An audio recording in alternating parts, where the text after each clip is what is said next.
Les États-Unis félicitent Ouattara, mais Gbagbo crie au scandale. Dans le silence lourd d'Abidjan, une nouvelle vient de tomber, comme un écho qui réveille de vieux fantômes. Washington a parlé.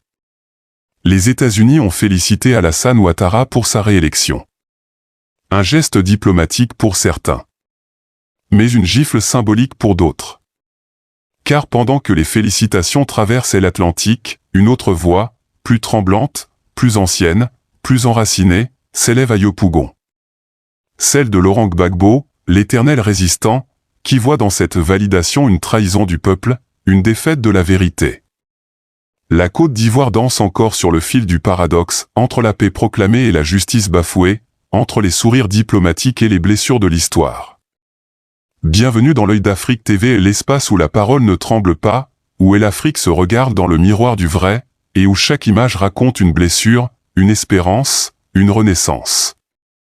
Aujourd'hui, nous plongeons dans le tumulte ivoirien, entre Washington, Ouattara et Gbagbo, qui écrit encore le destin de la Côte d'Ivoire.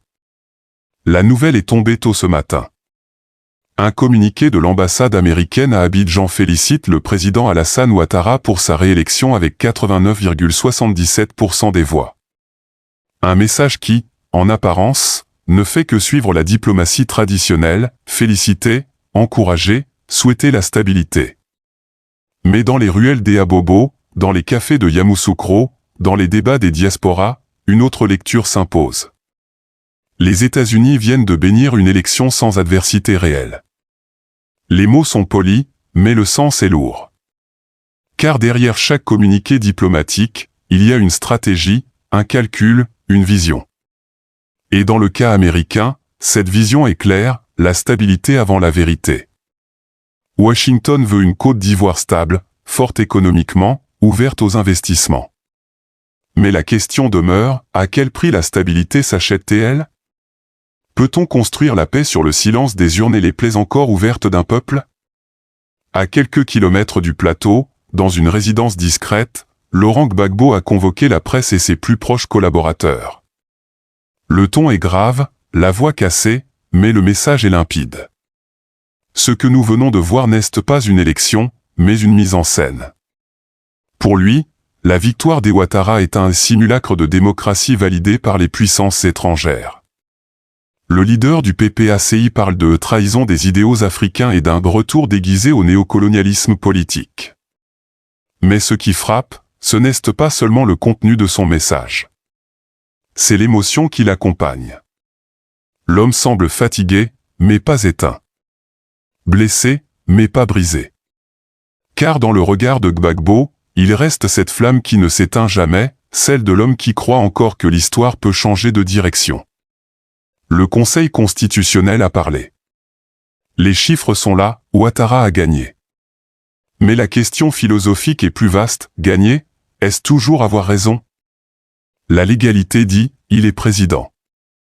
Mais la légitimité demande, est-il choisi ? Cette tension entre la loi et la vérité, entre le droit et le sentiment, est au cœur de la crise ivoirienne depuis plus d'une décennie. Car la Côte d'Ivoire ne se bat pas seulement pour des urnes, mais pour une âme collective, celle d'un peuple qui veut croire que voter a encore un sens. Derrière les mots coopération, stabilité et prospérité partagée, se cache un autre vocabulaire, plus discret, plus réel, intérêt, influence, géopolitique. Les États-Unis voient en Ouattara un partenaire fiable, formé dans leurs institutions, respectueux des accords économiques, prévisible dans sa diplomatie. En clair, un allié sûr. Mais dans cette vision pragmatique, où est la voix du peuple ivoirien ? Où est l'Afrique qui pense par elle-même, parle pour elle-même, agit pour elle-même ? Car tant que nos élections seront validées à Washington, à Paris ou à Bruxelles, nos indépendances resteront des illusions bien emballées. Laurent Gbagbo n'est pas seulement un opposant. C'est une mémoire vivante. Il incarne une époque où la politique avait encore des rêves, où la souveraineté n'était pas un mot creux. Mais aujourd'hui, le vieux lion rugit dans un désert politique.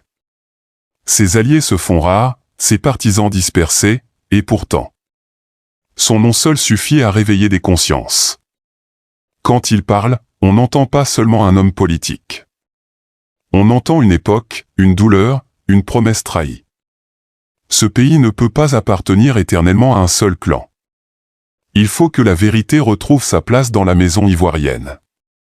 Ces phrases, reprises partout sur les réseaux sociaux, ont rallumé la flamme des nostalgiques du temps du bois sacré.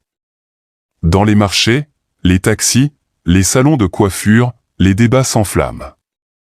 Certains disent « Mieux vaut un pays en paix qu'un pays en crise ». D'autres répliquent « Mais quelle paix sans justice ?» Et c'est là que réside le drame ivoirien. Une paix imposée d'Enno, pendant que les blessures d'Enba saignent encore.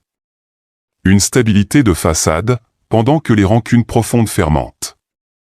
Le peuple veut avancer, mais le passé le tire toujours par la manche. Il n'y a pas de démocratie sans vérité. Il n'y a pas de vérité sans mémoire. Et il n'y a pas de mémoire sans courage. L'Afrique doit apprendre à regarder ses dirigeants en face, sans peur et sans haine. Non pas pour les juger, mais pour les rappeler à la conscience du serment. Washington peut applaudir, Paris peut commenter, Bruxelles peut saluer.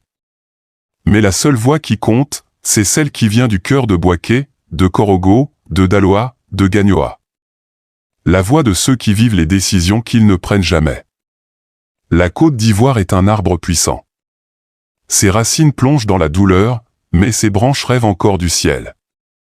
Entre Ouattara et Gbagbo, entre la force et la foi, il reste une promesse, celle d'une Afrique qui refuse d'oublier.